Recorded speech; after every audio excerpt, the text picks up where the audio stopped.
그냥 어차피 모르는 건데 대충 그냥 지어내면 안 되나요? 안 돼요. 안 됩니다. 여기서 이러시면 안 됩니다.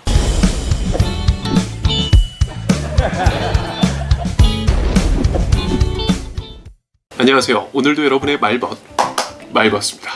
지난 시간까지 해서 계속해서 면접 특집 말버스 편으로 계속 이어지고 있습니다. 오늘 이 시간에는요, 면접 이제 내용 구성해봐야겠죠. 내용을 어떻게 구성하는지 하는 방법에 대해서 한번 이야기해 보도록 하겠습니다. 이 면접을 보기 전에 어떻게 이렇게 면접 볼 때 풍성하게 이야기를 길게 하나요? 오늘 영상 잘 보시면 말하기를 풍부하게 할 수 있는 방법, 그리고 질문 받을 때 가장 어려워하는 게 뭡니까?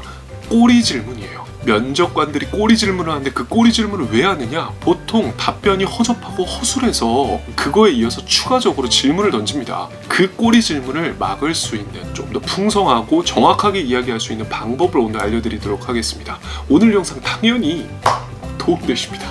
여러분의 말벗습니다. 내용을 구성하는 방법은 심플하게 5단계를 거쳐서 설명을 드리도록 하겠습니다. 이 5단계를 정확하게 순서대로 지키면서 이야기를 해주시면 조금 더 말하기를 탄탄하게 구성하실 수가 있어요. 보통 논리정연하게 이야기하는 것, 그리고 말하기를 정리해서 이야기하는 것을 어려워하시는 분들이 이 5단계만 잘 거치셔도 답변을 하실 때 완벽한 답변을 하실 수 있는 확률이 높아진다는 거. 대부분의 이 면접에 관심 많으신 분들이라면 기본적으로 알고 계실 거예요. 하지만 모르시는 분들이 더 많으세요. 그래서 알려드립니다. 오늘 영상 끝까지 봐주세요. 자, 그럼 5단계의 첫 번째 단계부터 말씀드리겠습니다. 첫 번째 시작이 되어야 되는 것은 당연 주제입니다. 여기서 말하는 주제는 정답을 이야기를 하는데요. 질문이 들어왔을 때 그 질문에 대한 답변을 해주시는 겁니다. 답변 요령은요, 단어, 키워드로 해주셔야 돼요. 무슨 말이냐? 답변을 단어로 이야기를 하셔야 아주 간결하고 명료해집니다. 주제가 길어지면 뒤에서 나오는 이야기들은 더욱더 지루해집니다. 사람이 듣는 면접이기 때문에 말하기가 지루해지면 그때부터 집중력을 잃고 말하기가 무슨 말인지 정확하게 인지를 하지 못하겠죠. 따라서 질문에 대한 답변은 간결하게, 어떻게? 단어, 키워드로 이야기를 해주셔야 됩니다.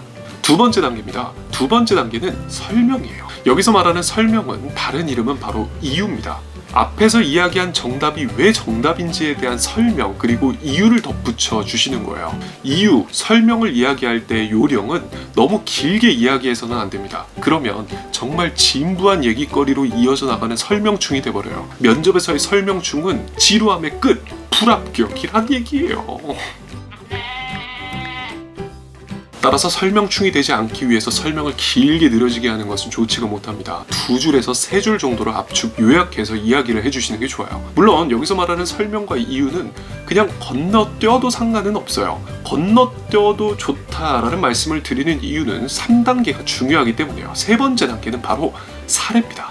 사례 자체가 설명을 대변할 수가 있기 때문에 설명이나 이유가 생략이 되는 경우가 많다라는 거죠. 그런데 이 사례를 쓸 때 내가 지금까지 겪었었던 19년 혹은 20년 동안에 겪었었던 나의 사례들을 총집합시키셔야 돼요. 그래야 바로바로 사례를 쓰실 수가 있을 테니까요. 따라서 사례를 많이 모아두셔야 됩니다. 사례를 넣으실 때 유의할 점은 3가지입니다. 첫 번째 최근, 두 번째 진실, 세 번째 나 혹은 타인 혹은 들은 것.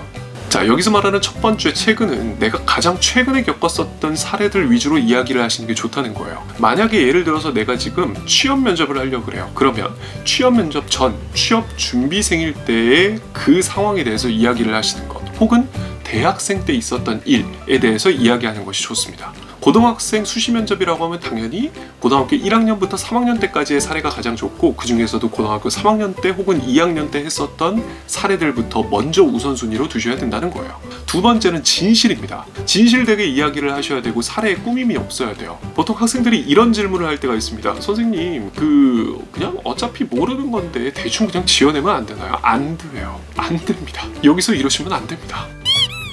사례를 이야기하실 때는 진실성 있게 나의 직접 겪은 이야기를 해주셔야 돼요. 자, 그리고 세 번째로 나, 타인, 그리고 들은 것이라고 말씀드렸어요. 내가 겪은 것이 당연히 1순위가 돼야 되겠고 0순위겠죠. 그리고 두 번째 타인은 내 주변의 지인, 부모님이나 혹은 친구들이나 혹은 선생님이나 등등등의 내 주변 지인들의 사례들을 활용할 수가 있다는 거죠. 그리고 세 번째는 보고 들은 것이에요. 내가 뉴스나 혹은 영상을 통해서 봤던 것, 혹은 책을 통해서 보았던 사례, 이런 것 것들도 사례로 응용이 가능하다는 거죠. 그리고 최대한 구체적으로 이 사례를 이야기를 해주시는 게 좋습니다. 이 구체적으로 이야기를 하라고 해서 친구들과 수다 떨 때처럼 그냥 자질구레한 거 막 다 이야기하시고 하라는 얘기가 아니겠죠. 그 상황에 대한 설명만 구체적으로 이야기를 해주시는 게 좋습니다. 구체성이 떨어지면 진실성도 사라지거든요.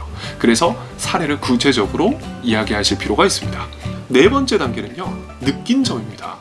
사례에 따른 느낀 점이에요. 여기서 말하는 느낀 점은 당연히 사례에 포함되어 있는 내용이지만 따로 구분을 해놓은 것은 이 사례에 대한 나의 교훈, 내가 어떤 것을 느꼈고 혹은 이것을 통해서 어떤 걸 변화시켰고 혹은 이것을 통해서 내가 어떤 생각을 갖게 됐는지 하는 어떤 남는 것이 있어야 된다는 거예요. 그 남는 것이 있어야 마지막 5번째 단계, 결론의 단계로 이를 수가 있습니다. 결론의 단계에서는 당연히 마지막 정리를 해주시는데요. 이 정리할 때의 요령, 첫 번째 이야기했었던 주제를 다시 한번 가져오는 겁니다. 주제를 다시 한번 강조를 함으로써 말하기를 정리해 주시는 거고요. 또 한 가지 덧붙여야 될 것은 이후의 포부예요. 내가 이 기업에서 이 학교에 들어오게 되면은 어떤 각오로 임할 것인지에 대한 포부도 같이 드러내시면 좋겠다라는 거죠. 그래서 마무리로 주제를 이야기하면서 마지막으로 내가 어떤 각오로 임할 것인지에 대한 자세를 이야기한다.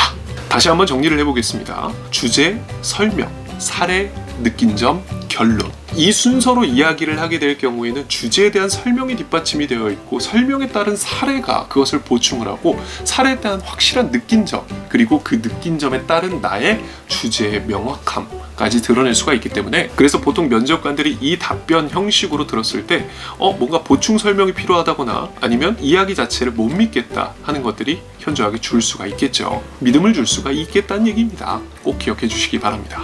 여기까지. 오늘 영상 도움되셨다면 좋아요, 앞으로도 저와 함께 면접 열심히 준비해보고 싶다 하시는 분들은 구독도 부탁드리겠습니다. 저는 지금까지 여러분의 말벗, 말버스였습니다.